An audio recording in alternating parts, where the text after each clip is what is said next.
शहर कराची का शुमार न सिर्फ एशिया बल्कि दुनिया के चंद अहम मेगा सिटीज में होता है। एक मुहतात अंदाजे के मुताबिक 2 करोड़ से जायद नफूस पर मुश्तमिल इस शहर बेमिसाल की हदें हर नए सूरज के तुलू होने के साथ साथ बढ़ती ही चली जा रही हैं। आबादी की इस बढ़ती हुई तादाद के बायस खाने पीने के साथ साथ सर छुपाने के लिए छत को भी लोगों की अवलीन जरूरत समझा जाता है। अवाम की इस अहम जरूरत का फायदा बिल्डर्स उठाते हुए जगह जगह गैर कानूनी तामीरात, एमिनिटी प्लाट्स पर कब्जे करके हाउसिंग स्कीम्स की तामीर में जुटे हुए नजर आते हैं और चाइना कटिंग जैसी इस्तिलाहें भी अब जैसे इस शहर की पहचान बन चुकी हैं।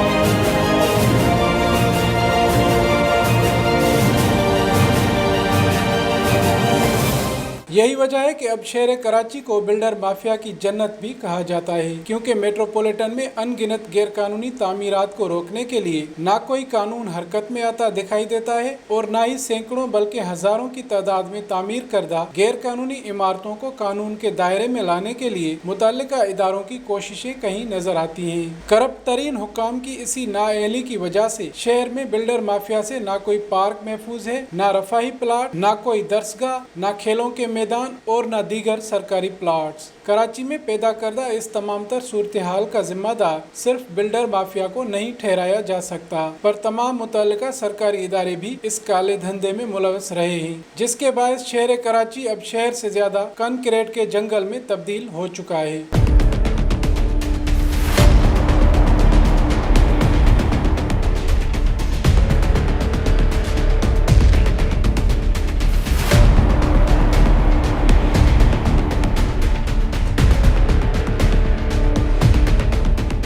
मुल्क की सबसे बड़ी अदालत यानी सुप्रीम कोर्ट ने चंद बरस कबल गैर कानूनी तामीरात और कब्जों के मामले पर अज खुद नोटिस लिया था, जिसके नतीजे में हाल ही में शारा फैसल पर गैर कानूनी तौर पर कायम करदा इमारत नुस्ला टावर को गिराने का हुक्म भी जारी किया गया है, जबकि मून आर्केड से लेकर गुलिस्तान जौहर में कायम कई आबादियां गैर कानूनी अक़दामात का मुंह बोलता सबूत हैं। यूं तो मीडिया और आवाम की तनकीद का निशाना उमूमी तौर पर कराची में तामीरात को कंट्रोल करने वाले रेगुलेटरी इदारे सिंध बिल्डिंग कंट्रोल अथॉरिटी को ही बनाया जाता है, लेकिन अलमया ये है कि कराची में सबसे ज्यादा बेकायदगियां और गलत व गैर कानूनी तामीरात की इजाज़त देने में कंटोनमेंट बोर्ड्स बाजी ले गए हैं, जिसकी मिसालें सिर्फ डिफेंस के दायरे या कुर्बो ज्वार में आने वाले इलाकों